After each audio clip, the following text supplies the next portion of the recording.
PDF formula क्या है?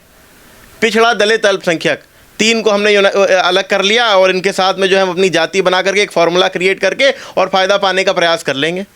यही तो है ना। तुम डिवाइड कर रहे हो, वो फ़ायदा है, वो यूनाइट कर रहे हैं, ये नुकसान है। हम कह रहे हैं एक हो जाओ। अगर अपनी तरक्की के लिए, अपने देश को विकसित बनाने के लिए, अपने देश को जो है वो विकास की धारा से जोड़ने के लिए, भारत को विश्व गुरु बनाने के लिए भारतीय नागरिकों को एक होने की अगर बात कही जा रही है तो इसमें बुराई कैसी? बुराई वहाँ है कि जहाँ पर डिवाइड करने की बात की जा रही है, क्योंकि आपको अपने सत्ता में आने की चिंता है। आपको इस बात की चिंता है कि हम इस फॉर्मूले को जोड़ेंगे तो हम सत्ता, क्या मुसलमानों के बहुत बड़े हमदर्द हैं क्या अखिलेश यादव? मुसलमान का विकास सिर्फ और सिर्फ तब हो सकता है कि जब उसे मुख्य धारा से जोड़ा जाए। अल्पसंख्यक कह के किनारे रख दोगे तो वो तुम अपना वोट बैंक सजो रहे हो। मुसलमान का अगर विकास चाहते हो, जब हमारे मुल्क का विकास होगा, देश का विकास होगा, भारत विश्व गुरु बनेगा, तो हिंदू का भी विकास होगा, मुसलमान का भी विकास होगा। मुस्लिम धर्मगुरु यदि ये बात कहते हैं कि मुसलमानों एक हो जाओ, खुदा का वास्ता एक हो जाओ, वही बात अगर एक हिंदू धर्मगुरु हिंदू समाज के लिए कह रहा है तो उसमें नफरत कहाँ से आ गई? अगर हम ये कहें कि मुसलमानों में इत्तेहाद की ज़रूरत है, मुसलमान में इत्तेहाद पैदा हो तो वो अच्छी बात है। अगर योगी आदित्यनाथ कहें हिंदुओं में एकता पैदा हो तो ये बुरी बात कैसे हो गई? ये बुरी बात वो कह रहे हैं, वो उन लोगों को लग रही है कि जो अपनी इतनी पुरानी मेहनत के बांट करके लेकर के आए, योगी जी की एक बात से सारे देशवासी, सारे लोग जो है अगर यूनाइट हुए जा रहे हैं तो उनके लिए नुकसानदेह है, क्योंकि उनका वोट बैंक छिटक रहा है। वोट बैंक को नुकसान किसको हो रहा है? कांग्रेस को। कि अगर जिनको बांटने के लिए इतनी मेहनत की थी, जिनको इतना वक्त लगा दिया था बांटने के लिए, जिन्हें जातियों में बांटा, जिन्हें वर्गों में बांटा, जिन्हें लड़ा करके, डरा करके, बीजेपी से डरा करके रखा, और सिर्फ हिंदुओं में नहीं, केवल हिंदुओं में नहीं, मुसलमानों में भी। मुसलमानों में 72 फ़िरक़े हैं। ये बात प्रमाणित है, आप किसी भी मुस्लिम धर्मगुरु से पूछ लीजिए, वो इस बात को बताएगा। 72 फ़िरक़े हैं मुसलमानों में। इन 72 फ़िरक़ों को आपस में लड़ाने का काम किसने किया? कांग्रेस ने। लड़ेंगे, लड़ते रहेंगे, उनसे फ़ायदा उठाते रहेंगे। फिर उसके बाद में जब उनको वोट बैंक बनाने की बात आएगी तो बीजेपी से डरा करके यूनाइट कर देंगे, ताकि उनका वोट बैंक जो है वो सिमटा हुआ रहे, वोट बैंक को वो इस्तेमाल कर सकें, वोट बैंक का वो काम कर सकें, वोट बैंक को वो ले लें और वोट बैंक से अपनी सत्ता की रोटियां सेक लें, जैसा कि हमेशा करते आए हैं। मुसलमानों को यूनाइट करने की बात हमेशा, जितने तथाकथित सेक्युलर हैं आप देख लीजिए, हमेशा मुसलमानों को यूनाइट करने की बात करते हैं। अगर योगी आदित्यनाथ जी ने ये कहा कि हम जो है यूनाइट हो जाएँ तो उसमें बुराई क्या है? अच्छा, आपने जैसे कहा कि मुस्लिम धर्म में भी 72 फ़िरक़े हैं और इसमें हिंदू धर्म में भी तमाम सारी जातियां हैं। तो हिंदू धर्म की तो जातियों की जनगणना की बात की जाती है, लेकिन जो आपने 72 फ़िरक़े की बात की उसकी कोई बात नहीं होती। वो इसलिए नहीं होती क्योंकि वो वोट बैंक नहीं है ना। ये तो वोट बैंक है। उनको तो जब जातियों में डिवाइड करेंगे तो वोट बैंक तो नहीं बन रहा ना, वो तो नुकसान कर रहा है। इनको अगर डिवाइड कर देंगे तो वोट बैंक तितर बितर हो जाएगा। तो इनको तो यूनाइट करने की बात करेंगे, लेकिन कोशिश ये करेंगे कि ये जो माइनॉरिटी है ये यूनाइट हो जाए, तो हम कोई फार्मूला बना करके अपने नंबर गेन कर लेंगे, जो हमेशा करते आए हैं। और अगर जो मेजॉरिटी है देश की वो यूनाइट हो गई तो फिर इनके लिए नुकसान है। तो बात ये उनको ही डिवाइड करने की करेंगे। और आज जो ये जातीय जनगणना की बात कर रहे हैं, जातीय जनगणना, मैं पूछना चाहता हूं कि जातिवाद को बढ़ावा देकर के कितना फ़ायदा हुआ? फ़ायदा सिर्फ और सिर्फ तब, आज आप देख लीजिए दूसरे जो तरक्की याफ्ता मुल्क हैं, जो बड़े बड़े मुल्क हैं, जिनमें जो विकसित मुल्क हैं, आप जा कर के देखिए क्या वहाँ जातिवाद है। वो सब के सब एक हैं और अपने देश के लिए समर्पित हैं। यही हम अगर भारतवासी भी करेंगे तो भारत को भी विश्व गुरु बनने से कोई रोक नहीं सकता।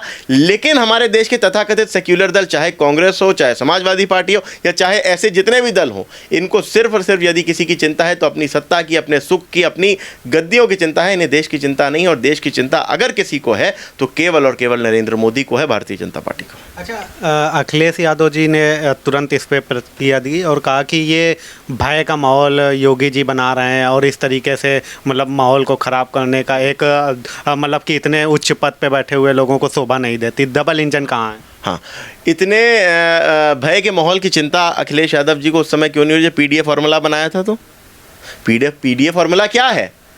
पिछड़ा, दलित, अल्पसंख्यक, तीन को हमने अलग कर लिया और इनके साथ में जो है हम अपनी जाति बना करके एक फॉर्मूला क्रिएट करके और फ़ायदा पाने का प्रयास कर लेंगे। यही तो है ना। तुम डिवाइड कर रहे हो, वो फ़ायदा है, वो यूनाइट कर रहे हैं, ये नुकसान है। हम कह रहे हैं एक हो जाओ। अगर अपनी तरक्की के लिए, अपने देश को विकसित बनाने के लिए, अपने देश में को जो है वो विकास की धारा से जोड़ने के लिए, भारत को विश्व गुरु बनाने के लिए भारतीय नागरिकों को एक होने की अगर बात कही जा रही है तो इसमें बुराई कैसी? बुराई वहाँ है कि जहाँ पर डिवाइड करने की बात की जा रही है, क्योंकि आपको अपने सत्ता में आने की चिंता है।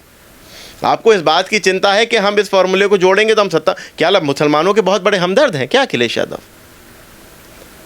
मुसलमानों में जग जाहिर है, वो तो मुसलमान को वोट बैंक बना करके रखा है, किसी ना किसी तरह बेचारों को बहका लेते हैं, उसका थोड़ा बहुत फ़ायदा मिल जाता है। लेकिन मुसलमानों को जितना नुकसान समाजवादी पार्टी और कांग्रेस जैसे दलों ने पहुंचाया है, किसी भी बड़े से बड़े इस्लामिक दुश्मन ने नहीं पहुंचाया। ये क्या बात कर रहे हैं? अरे बता, मुसलमानों को शिक्षा के अधिकार से दूर किसने रखा? ऐसे ही तथाकथित सेक्युलर दलों ने। दंगे जब होते थे तो सबसे ज़्यादा नुकसान किसका होता था? गरीब मुसलमानों का होता था। 10 काम वो गिना दे कि जो मुसलमानों को विकसित बनाने के लिए, क्या मुसलमान का विकास सिर्फ और सिर्फ तब हो सकता है कि जब उसे मुख्य धारा से जोड़ा जाए। अल्पसंख्यक कह के किनारे रख दोगे तो वो तुम अपना वोट बैंक सजो रहे हो। मुसलमान का अगर विकास चाहते हो, जब हमारे मुल्क का विकास होगा, देश का विकास होगा, भारत विश्व गुरु बनेगा, तो हिंदू का भी विकास होगा, मुसलमान का भी विकास होगा। लेकिन मुसलमान के विकास को इतना ज़्यादा यूँ कह दें कि इतना ज़्यादा छोटा वो बना दिया है कि साहब मुसलमान जो है वो उससे ज़्यादा कुछ सोच ना सके, वोट बैंक से अधिक कोई बात ना कर सके। मुसलमानों से कह दिया जाता है एक हो जाओ, अपनी तरक्की के लिए एक हो जाओ। चुनाव हो गया, चुनाव के बाद वो मुसलमान पूछे, किससे पूछे? उनके जो रहनुमा, जो उनके लीडर होते हैं, जो कांग्रेस और ऐसे दलों का जो है कि एजेंट बन के मुसलमानों के बीच जाते हैं और जा कर के मुसलमानों को एंटी बीजेपी वोट करने के लिए या बीजेपी के ख़िलाफ़ बात करने के लिए या इस तरह से प्रोत्साहित करते हैं, वो तो उन्हीं के दलों के ग़ुलाम हैं। और सवाल किससे करें?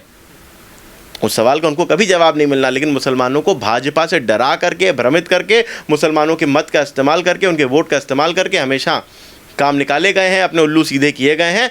लेकिन जिस वक्त भारत का हर एक भारतीय नागरिक वर्गों में, जातियों में, धर्मों में बटे बगैर भारतीय होकर के सोचेगा, तो भारत को विश्व गुरु बनाने से कोई नहीं रोक सकता।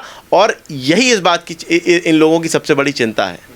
कि आज जब योगी आदित्यनाथ ने कह दिया कि सब एक हो जाओ, तो जब आज जो है वो एकता की जो पहल शुरू होगी, तो कल जाकर के सब सारे भाई एक हो जाएंगे और सब एक होकर के देश को विश्वगुरु बनाने की बात पे उसी संकल्प से चलेंगे, तो इन सब के तो सूपड़े और साफ हो जाएंगे। तो ये बांटने वाली जो बात है, ये पीडीए कर रहा है कि ये बटेंगे तो कटेंगे? योगी जी का बयान कर रहा है।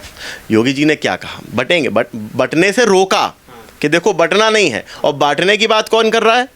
आप किसी भी जाइए, किसी प्राइमरी एजुकेशन पा रहे बच्चे से पूछिए कि लोगों को डिवाइड करने वाला उसका हमदर्द है, ये लोगों को यूनाइट करने वाला हमदर्द है? तो पीडीए अरे जो पिछड़ों को, दलितों को और अल्पसंख्यकों को, आपको अगर बात करनी है तो आप भारतीय नागरिकों की बात कीजिए, देशवासियों की बात कीजिए, राष्ट्रहित में बात कीजिए। आप जातीय जनगणना की बात क्यों करते हैं? इसलिए करते हैं कि आप जातीय जनगणना में आप जातिवाद को प्रोत्साहन देना चाहते हैं।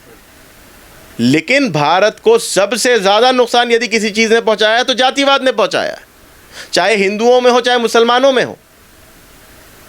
भारत को, भारतीय नागरिकों को सबसे ज़्यादा नुकसान यदि किसी चीज़ से है तो वो जातिवाद से है। जिस दिन भारत का मुसलमान जातिवाद से ऊपर उठ करके भारतीय हो करके, एक हो करके अपने भारत को विश्व गुरु बनाने के संकल्प से आगे बढ़ेगा, उस वक्त भारत के एक एक नागरिक की भी तरक्की होगी, देश की भी तरक्की होगी। इन सब बयानबाजी जो इस समय पे चल रही है योगी जी और अखिलेश जी के बीच में, तो इन सब बयानबाजियों को कैसे देख रहा है? मतलब कि किस वजह से ये बयानबाजी इस समय पे तेज हो चली है? कोई बयानबाजी तेज़ नहीं हुई। योगी आदित्यनाथ जी ने जो स्पष्ट बात थी उसको कही है, और जो जिनको मिर्चें लगनी चाहिए थी उनको मिर्चें लग गई। ओवैसी जी भी इस पे बोले कि लगातार जिस तरीके से ये सब चीज़ें हैं, बुलडोजर चलाया जाता है मुस्लिमों के ऊपर, तो ये जो बांटने वाले लोग हैं ये तो एकजुट होने की बात कम से कम ना करें।